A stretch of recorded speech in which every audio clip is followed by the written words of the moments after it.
The WFNY's BrownsCast, part of the Evergreen Podcast Network. I'm your host, Joe Gilbert. Uh, Joining me is Taylor Jedrzak. If you're wondering where Josh is, Josh has moved on to greener pastures at 11 Warriors. So we're sad to see him go, and but he's gonna. Yeah, I'm personally really proud of him working at 11 Warriors. So check him out over there. But for the rest of the year, it'll be us two, Taylor and Joe, Yep. and we're ready to go. It's Browns week and Browns Steelers week, and it's gonna be a fun And one. I've avoided all Brown stuff for the last 48 hours. Best I can. Right. Luckily, this is a short week, so we don't have to. Yeah. It's not going to be a long, dragged out week here. But this podcast is sponsored by BetterHelp. BetterHelp. It can be tough to train your brain to stay in problem solving mode when faced with a challenge in life. But when you learn how to find your own solutions, there's no better feeling. A therapist can help you become a better problem solver, making it easier to accomplish your goals, no matter how big or small. If you're thinking of giving therapy a try, BetterHelp is a great option. It's convenient, accessible, affordable, and entirely online. When you want to be a better problem solver, therapy can get you there. Visit betterhelp.com/WFNY today to get 10% off your first month. That's BetterHelp, HELP.com/WFNY. That is BetterHelp, our sponsor for today. So just getting kind of recapping of last week, debacle, as you would want to say. As much as we actually want to recap it. Right. Basically, we're kind of just going over what has transpired since then. There's been a lot of quotes, a lot of finger pointing, sort of like the defensive secondary during the game. What's Only your natural for it to. right? Yeah, what's your thoughts on what has been kind of said in the media over the past couple days with all these problems? Um, I mean, it's pretty evident that no one was too thrilled with each other after the game.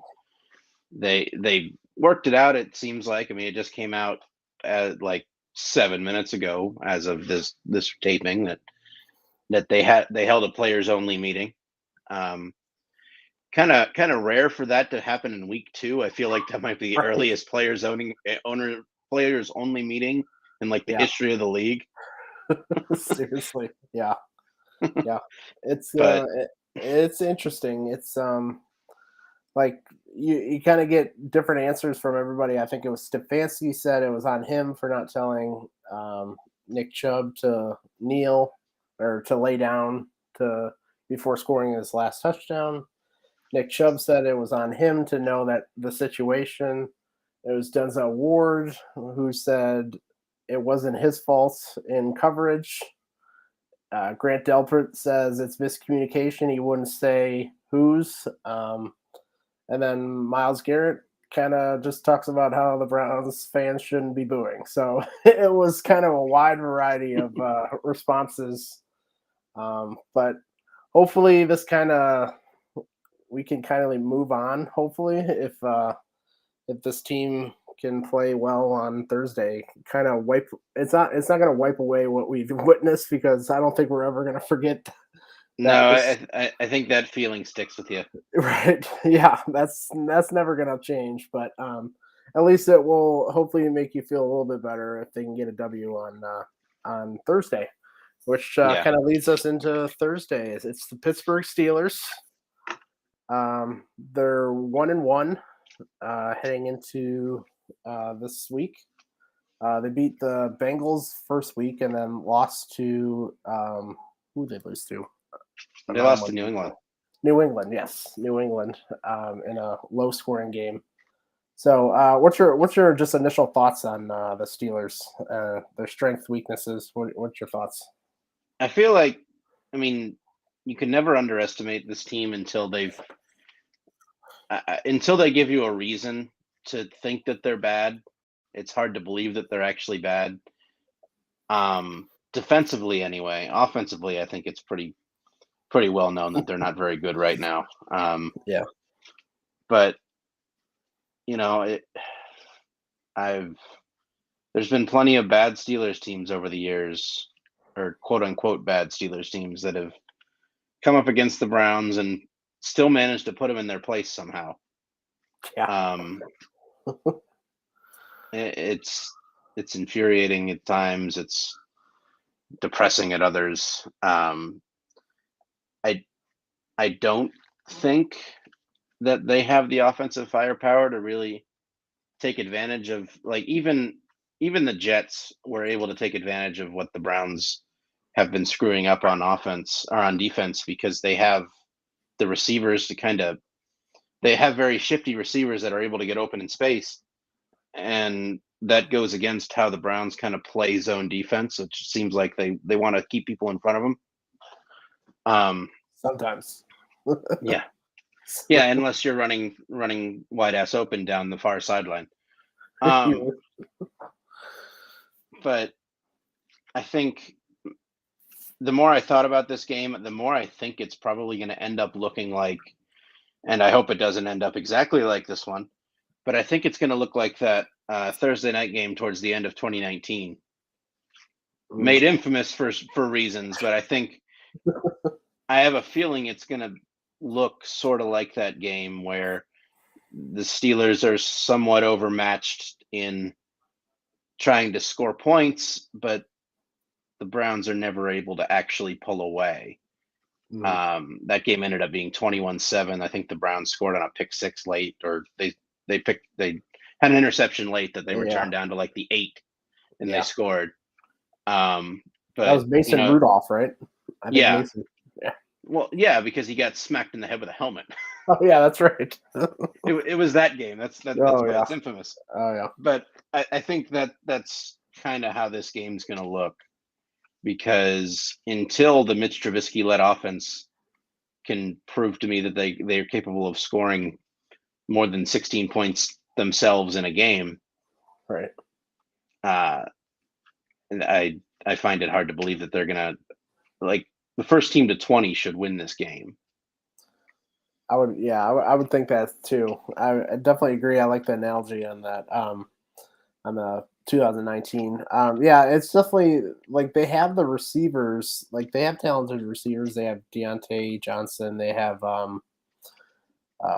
what's the TikTok guy?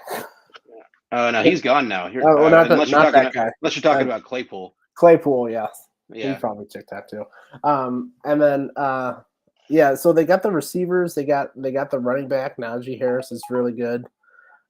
They just don't have any way of like sort of letting them be successful. Their offensive line is pretty terrible. We've seen some, probably the last 2 weeks have been really pretty bad offensive line. This one's might be the worst, which is saying something. Yeah. They struggled first 2 games. They've struggled kind of protecting the backfield, and then their run game is just non-existent because they can't block for him. And then Mitchell Trubisky's he's a guy. He is who we thought he is. Right. Yeah, he did not somehow miraculously change from his times at Chicago. He is Mitch Trubisky, and he's not going to win you a game, and he can definitely kind of lose it for you.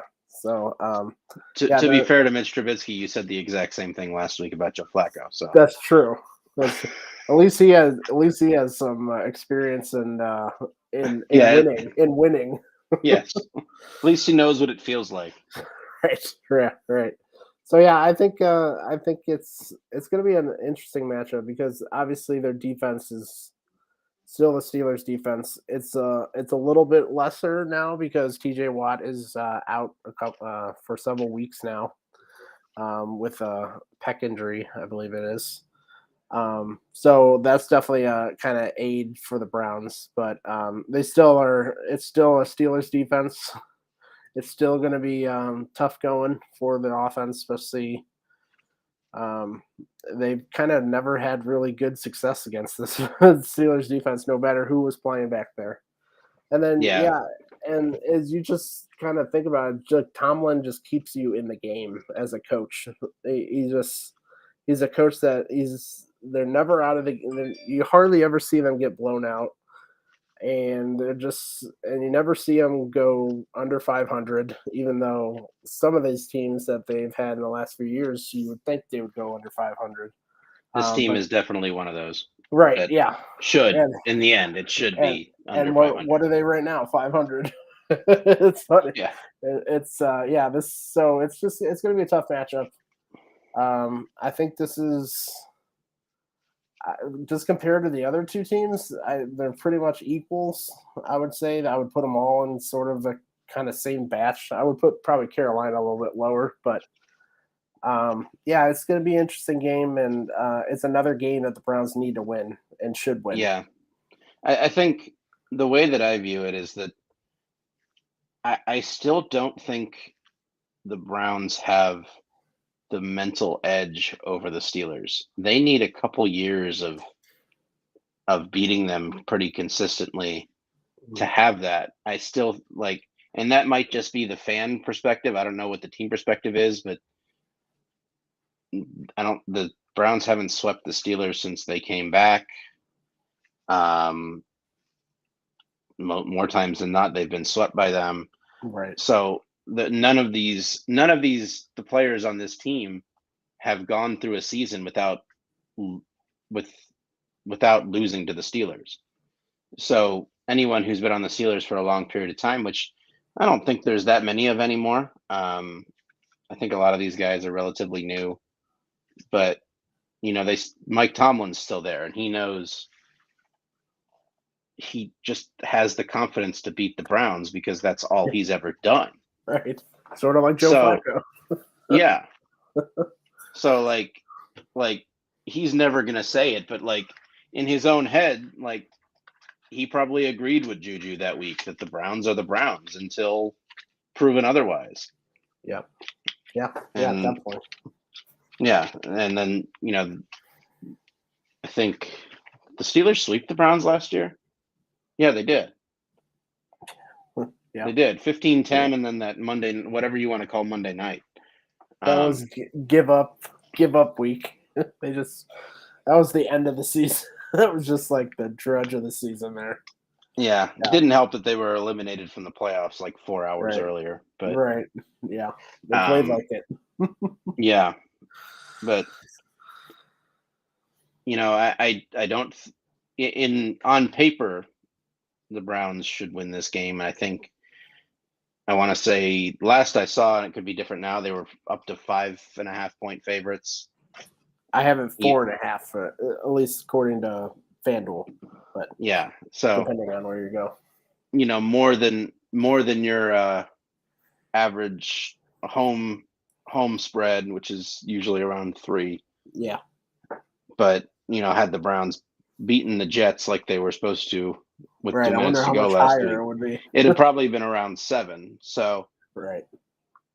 if I think if the Browns can keep everything defensively in front of them, there's no reason they shouldn't give up fewer than 14 points to this team. And I don't think that there's any reason they can't score 20 at least. Right. So yeah.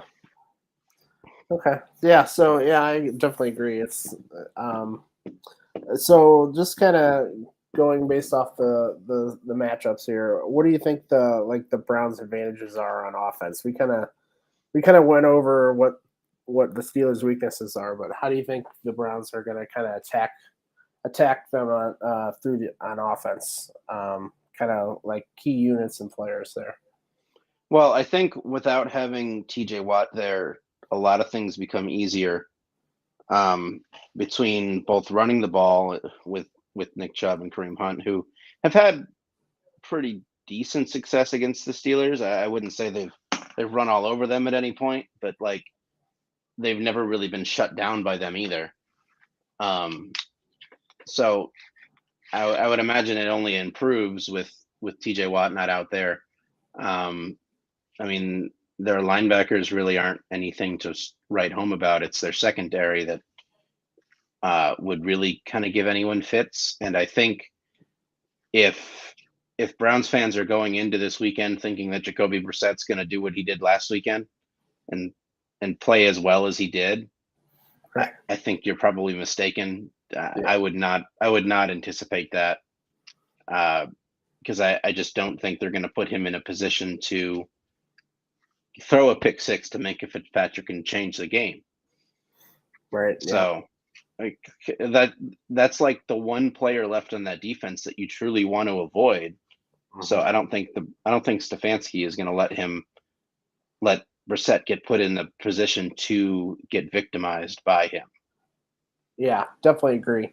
I think the run game is going to be, once again, the kind of leading catalyst of this offense. Yeah. Nick Chubb's got to be big again.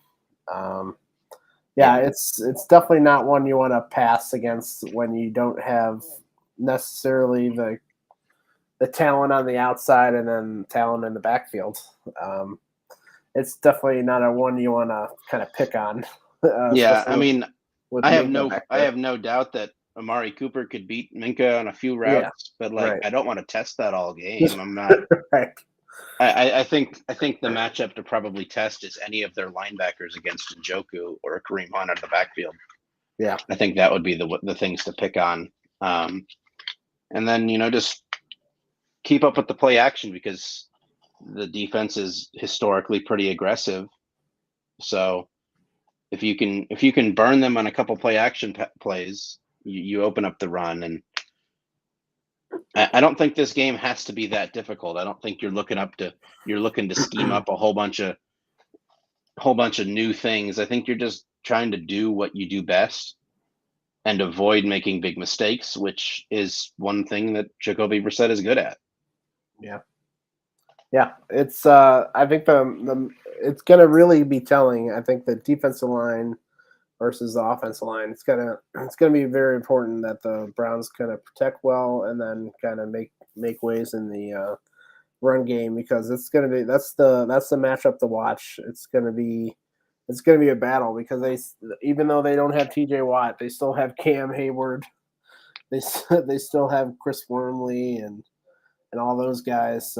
Alex Highsmith has stepped in, I think, on the edge. So yeah, it's definitely still a vaunted front seven there. But you need to kind of run the ball to establish that and see what we got. The offensive line has to win this week. They played really well the first two games, but they need them this week again. Yeah, and the Browns line hasn't performed poorly against this team. Right. I mean, I want to say in the Monday night game last year they gave up a bunch of sacks, but I almost feel like part of that might have been who was under center. It might have been the scene from Longest Yard where the line just goes, there you go. Right.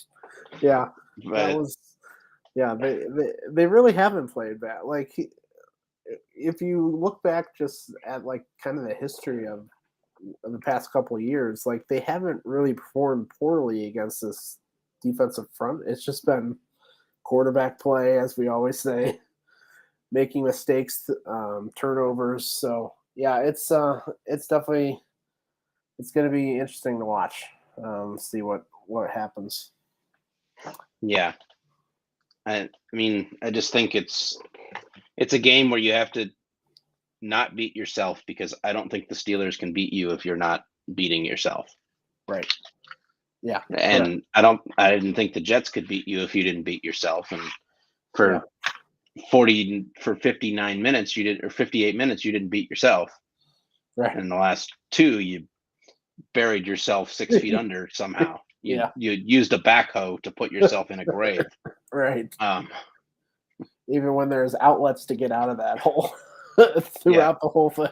Yeah. There was concrete steps on the other end of the other end of the hole, but there was a nice red button here that let the dirt in, and they pressed the button. Yeah. So Yeah. Yeah. Okay, so we'll move over on the defense, which is the problem child of this yeah, Browns team. So, how do you think they match up against the Steelers offense, and what are they going to do, man? well, I guess it depends on if they decide they want to cover. That would Um, that would be important. in the event that they actually decide they want to cover someone, I don't think there's a whole ton the Steelers can really do. The way that the linebackers have been playing, Walker and Owusu-Koramoah, almost it won't completely negate it because it's like their entire offense nowadays, but it will do a lot of damage in taking them out of rhythm with getting passes to Harris and Freiermuth, who are two players that could pose a lot of threat. I think it all just comes down to if the secondary can get their heads screwed on right and all run the same play. It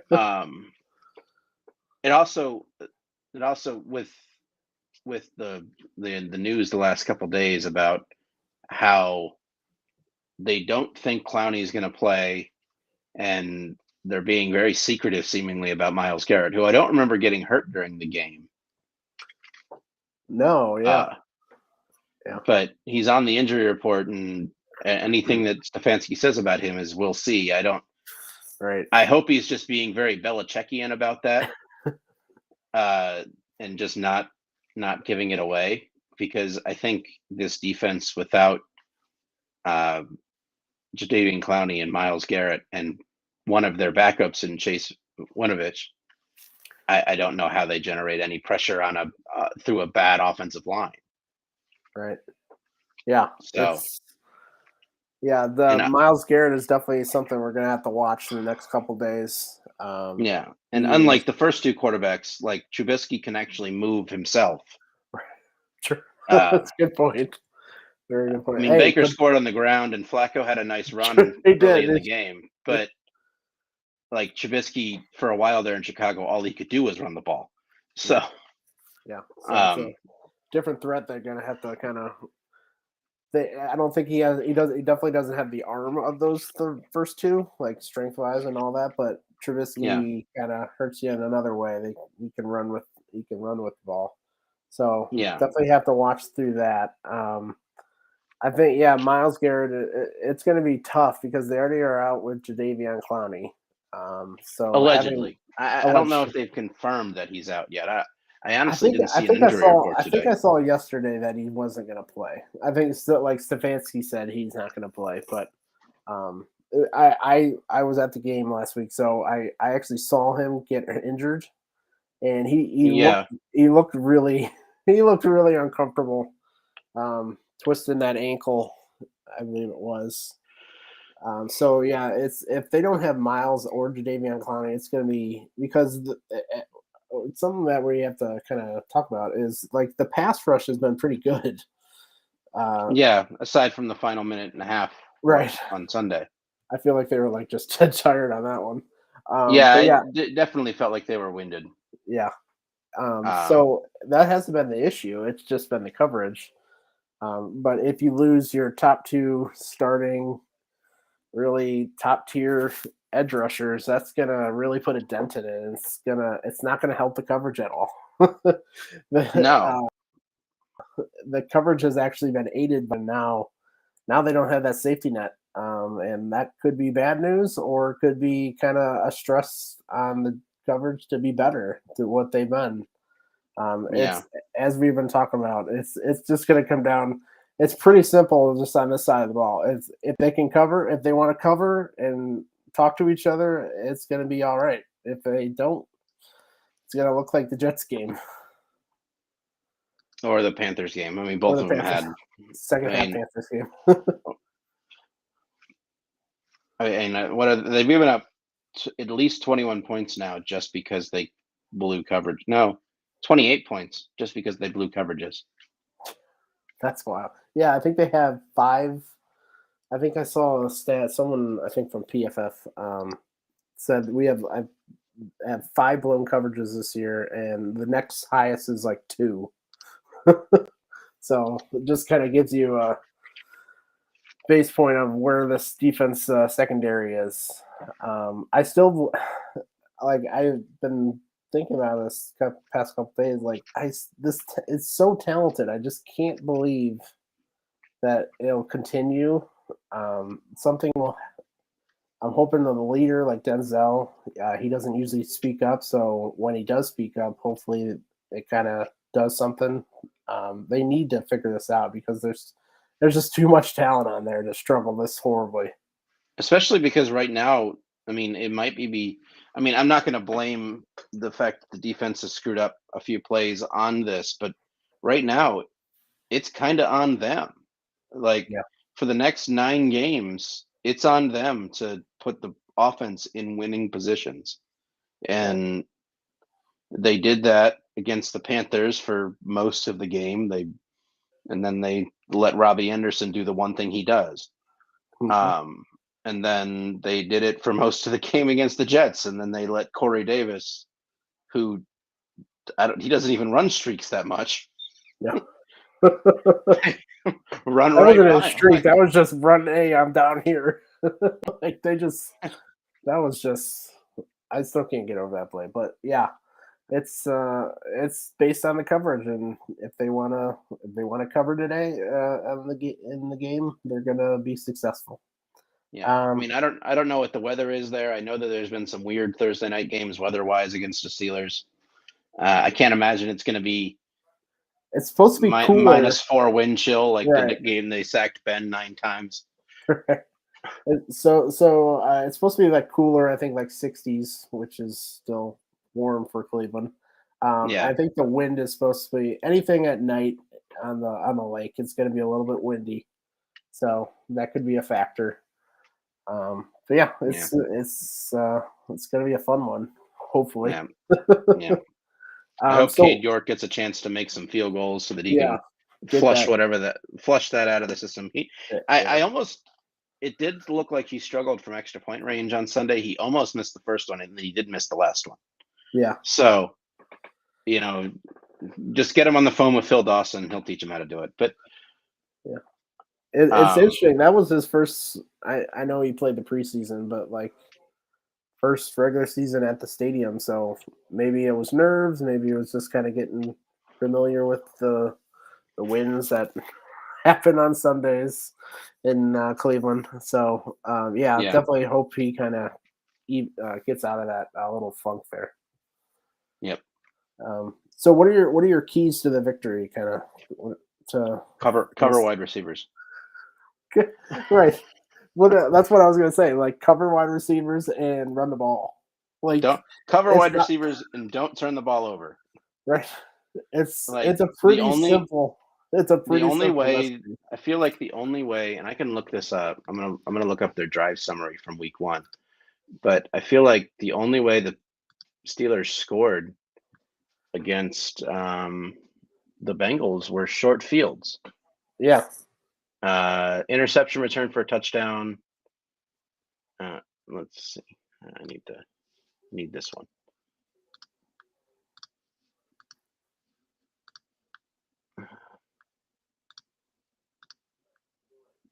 Yep, they started a drive at the Cincy 34, got a field goal out of it. They scored on a 59-yard touchdown drive. A field goal on a drive that started from the Cincy 45. And then a field goal, their longest drive, like the only time they scored from like a normal distance was the game-winning field goal in overtime, where they just drove 45 yards from the 20. But there was a pick six and then a bunch of short fields, and they beat the Bengals. So Right. don't give them that opportunity to score on short fields. Boswell Yeah. is a good kicker.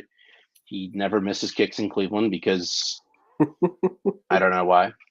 Um, Him and Justin but Tucker. yeah, I think Justin Tucker's only miss in Cleveland was the one Denzel Ward blocked. Right. Yeah. But it's just about not beating yourselves against bad teams. It's going to be the same way against the Falcons next week too. Granted, the Falcons don't have the defensive talent that the Steelers do, but we're not talking about them yet. Yeah. It's making sure that Chase Claypool and I'm forgetting his name. The Deontay guy, Johnson. the receiver they drafted, Oh, Pickens. George Perkins. Like, just because it's only natural, it feels like new Steelers receivers always have their breakout against the Browns, like when Claypool. Antonio Brown kicked a guy in the face. Uh, Claypool had a big game. Yeah. yeah, so like it would only be natural for them to leave him on a streak up the middle and just forget to cover him. But that's the kind of thing that they have to avoid. They have to make the Steelers team drive the football, and Yeah. they haven't really shown they're capable of doing that to this point. Right. So Yeah. Just don't make it easy on them. Pretty much. yeah, Like. They make it hard on themselves. Don't make it any easier. Right. Yeah. Yeah. I definitely agree with that. Yeah. Don't turn it over. Control the clock is another thing because defense is struggling right now. So running the ball, kind of controlling the clock, and then don't give anything easy. Kind of, I don't know, not give up big plays on defense would be nice. Limit, Yeah, keep them in front of you, make them have to kind of triculate down the field, as they say. So, yeah, I think we're on the same page. It's just pretty much it's gonna be Browns don't hurt yourselves. Like don't don't kick yourself in the face. but they've spent the last 20 something years doing that. So Right. Yeah. But that's uh, basically what we're at right now. yeah, I Yeah. mean it's a pretty simple task. Don't beat yourself, but You would think it I is. mean the the the Steelers defense does enough to make things hard. Yeah. Don't make it harder on yourself. Yeah. Yeah. Okay. But so yeah, that's our kind of keys of victory. We started this last podcast, but with Josh going now, Taylor and I will start doing prop bets, and we'll kind of have a contest, see who wins at the end of the year. I, So I I got got a pen. I'm 7. gonna write these Yeah. things down. Yes. So we have 7. We'll do 7 each week. First 2 are always going to be the same. So it's going to be the odds of the game. So it's right now from FanDuel, it's going to be Browns -4.5.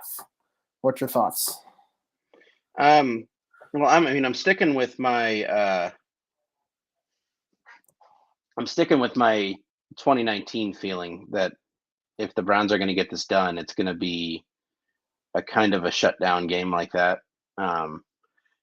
I do think that Trubisky is better than Mason Rudolph, so like I would expect more than 7 points, but I think that they should, if they're as good as they think that if they're as good as we think they are, and they are as going to be as focused as the locker room seems to be saying they will be for Thursday night, I don't see why they can't hit -4.5. Over. Okay. So you say over. I'll say I agree with that. I don't think this is going to be a field goal game. I think they'll win by at least a touchdown or 6 points or whatever. Yeah, it's just basically what we've been talking about. Like this team should win. It's up to them to not screw it up. It's going to be a low scoring game, and that kind of leads me into the second one. Over under 38.5 points, according to FanDuel. Um, if I think this is going to end I have a feeling this is going to end somewhere in the 24-10 or 24-14 range. Maybe. So I'm probably going to take the under just because I don't expect the Browns to really risk themselves. I don't think they're going to take a whole lot of risks to score points. I think they're just going to rely on doing what they do best to score points, which is going to eat up a lot of time. And I don't believe they're going to feel they need to score 30 points to win this game. Right. Yeah, I'm in the same boat on with you. I don't think Pittsburgh's going to score a lot, and I don't think the Browns are going to have a lot of drives to score a lot. I think they'll run the ball a lot and kind of wear down that clock, and so you don't think under 30 and a half on that one. Let's move to the offense. So we're going to individual players here. So Jacoby Brissett, 200 passing yards. So last week he had 229. The first week he had 147. So he's kind of around that 200 all the time almost here. What do you think there? Over or under 200 yards passing? He looked very comfortable last week. And it's not like the Jets defense is like a total void of talent anymore. Mm-hmm. They actually have some good players there. Yep. Not quite to the caliber of the Steelers yet, but I do think he's probably going to be over. But Barely, if it's probably. over, it's not by much. It might be Right. like 202. Yeah. We're actually in the same boat on this one too. I think it's going to be like 200. It's going to be like 201 or something like that. Yeah. I don't expect him. I don't expect him to go kind of 250 or anything like that. I think it's going to be right over that 200 mark. Next one, back probably the Browns' strength of the whole entire team is the rushing offense. So total 190, over under 190 total rushing yards for the whole offense. Week 1 they had 217, and last week they had 184. So 190 is our total yards rushing mark. What do you think? I don't think they get that. 190 is a lot, and I think the Steelers are going to sell out to stop the run. Yeah. Like, yes, they're a run heavy. The Browns are a run predominant team, but the Steelers defense is still going to take pride in stopping that. I don't think they're going to allow them to run for 200 yards on them, and if they do, someone might get fired. Yeah, I'm disagreeing with you. I'm going to go with over. I think they'll do what they kind of done the past couple times in wins. They kind of wear you down and really pull off, kind of pat the stats late in the fourth quarter. I think they'll do that again. So I think they'll get right over that 190 mark and get kind of key to success, run that ball and be productive on the ground. So I think over on that one. So next one, we'll go to Amari Cooper, 60 receiving yards. So week 1, he had 17 yards, and then week 2, he had 101. So kind of big range here. What's your thoughts on Cooper? 60 yards. I think 60 yards is probably a little low. The 17 in week 1 wasn't really indicative of how much time he spent open. All day. Yeah, I think J.C. Horn was on the ground more than he was covering Amari Cooper. But I would say that somewhere in the 75 range is probably where they need to be if they want to have any hope of having a successful passing game on the night, because there's no one that can get open on that team like Amari Cooper, and he's going to have Minkah Fitzpatrick on him, and you can't just avoid him the entire night. Right. So I think he probably goes over, but I'm not going to say he's going to top 150 and have two receiving touchdowns. Right. Yeah. Right. Um, I will go. Man, it's going to be a close one. I think he's going to be right around that 60 mark. I think he'll go barely over, sort of like the percent yardage. I think he'll be barely over because I think, as you said, Minka will probably be around his area as the second guy, kind of helping out.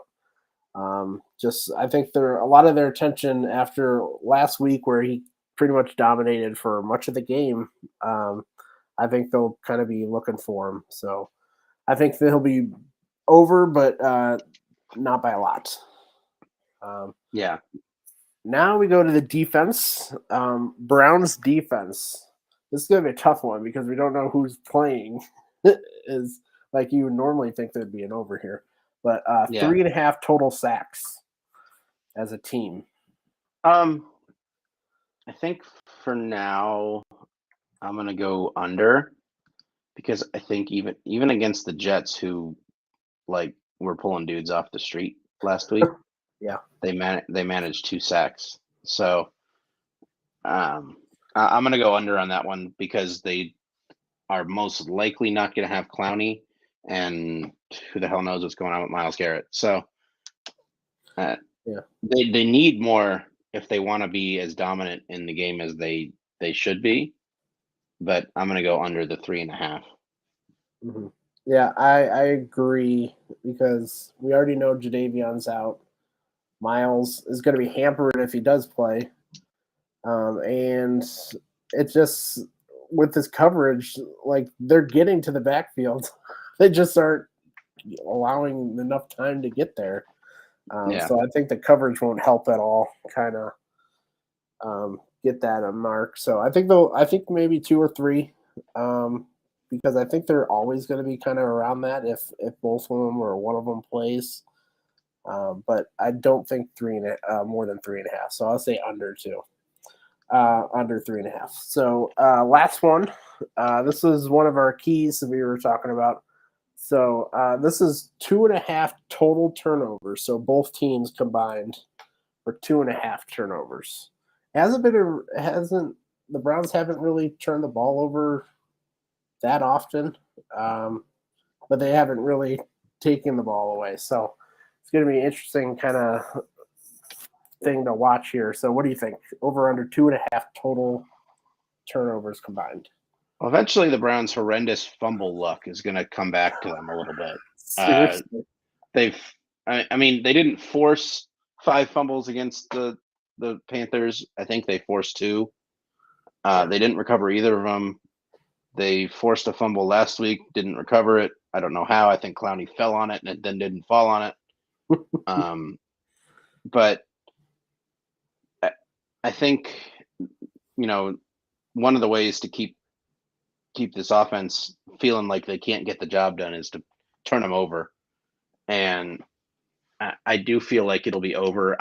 I do think the Browns will probably turn it over at least once, as much as we've said they need to avoid it.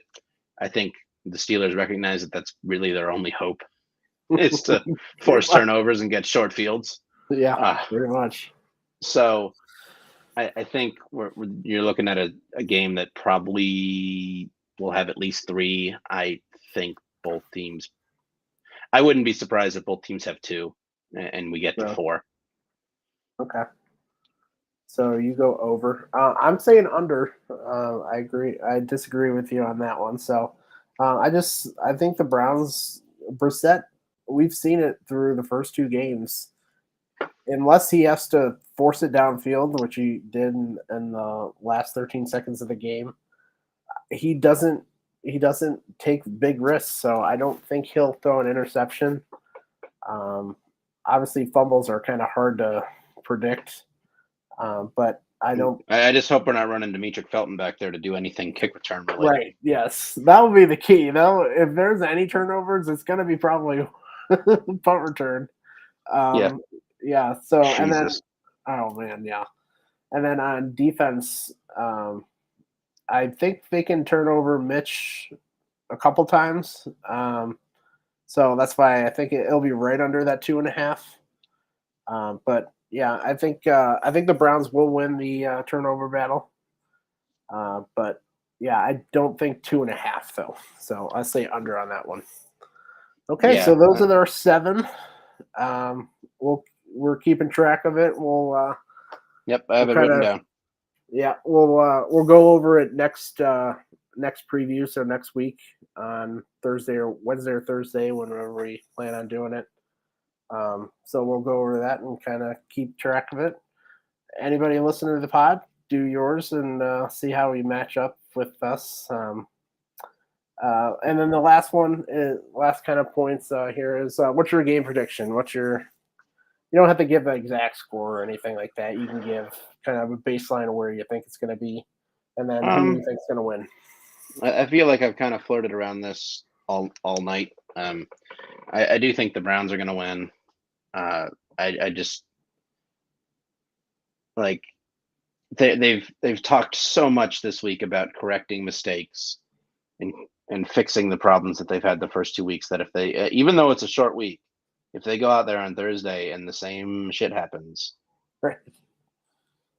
like I don't know if Haslam is going to let Joe Woods back in the locker room. But I think the Browns win. I think it's probably pretty low scoring. I know I bet the under, so I guess I kind of have to keep it under that. I think 24-14 feels good, or 21-10 feels like in that ballpark. Mm. I just think that's kind of where it ends up, unless the Browns implode. And they've done that twice now, so they're batting 100. They're batting 1,000 on imploding. Hey, maybe the law of averages they'll kind of not implode.